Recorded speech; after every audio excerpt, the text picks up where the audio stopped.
అయితే వెతికి దేవానికి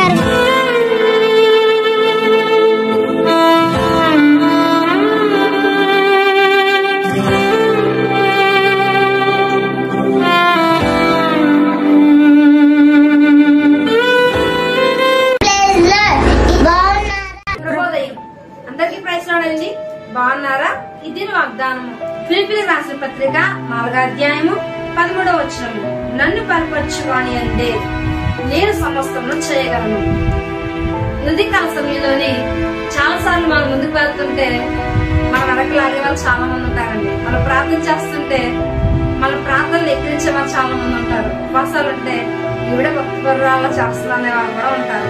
కానీ మన దేవుడైతే, నా దేవుడు నీ దేవుడైనా యేసుక్రీస్తు ప్రభువారైతే మనం బలపరిచే దేవుడు. ఆయన బలము మనల్ని ఏ కార్యమైనా చేయడానికి ముందుకు వచ్చేది.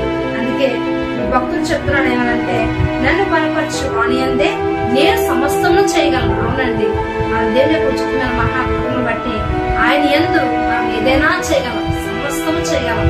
ప్రార్థన చేయగలం, ఆరాధన చేయగలము, గణపరచగలము, ఆయన హెచ్చించగలము, అనేక మంది రక్షించగలము, అనేక మంది కోసము మన ప్రాణాలు పెట్టగలం, అనేక మందిని దేవుడికి తీసుకుని రాగలం. ఏదైనా ఆయన నిమిత్తం మనం చేయగలం. కాబట్టి ఈ లోకంలో ఎవరిని మనల్ని ధృవీకరించినా, ఎవరు నిన్ను హేళన చేసినా, ఎవరైనా నిన్ను అనాలపెట్టినా, ఎవరైనా నువ్వు ప్రార్థనా పరురాలువా అని చెప్పి భక్తి పరురాలువా అని చెప్పి నేను ఎట్టకారించినా, కానీ నువ్వు నమ్మని యేసయ్య నిన్ను బలపరుస్తున్నాడు.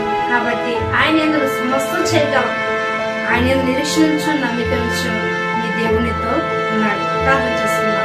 విషయానికి చేస్తున్నాం ప్రభా, వాడాన్ని నామాన్ని పైకెత్తుకున్నాం. నాన్న, ఈ లోకంలో అనేక మంది మమ్మల్ని నిందిస్తారు, అవమానపరుస్తారు, నిన్ను పాలు చేస్తారు, హేళన చేస్తారు తండ్రి. కానీ మీరైతే ఇప్పుడు మమ్మల్ని హేళన చేసే దేవుడు కాదు, మమ్మల్ని ఉద్ధరించే దేవుడు, మమ్మల్ని బలపరిచే దేవుడు.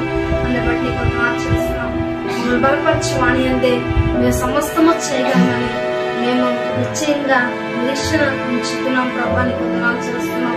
నీ యందు మాకు నమ్మకం ఉంది. నేను మిమ్మల్ని బట్టి నువ్వు ఏ కార్యమైనా చేయగలం అని బట్టి మీకు వందనాలు చేస్తున్నాం. ఈ రోజంతట్లో మీరు మాకు తోడుగా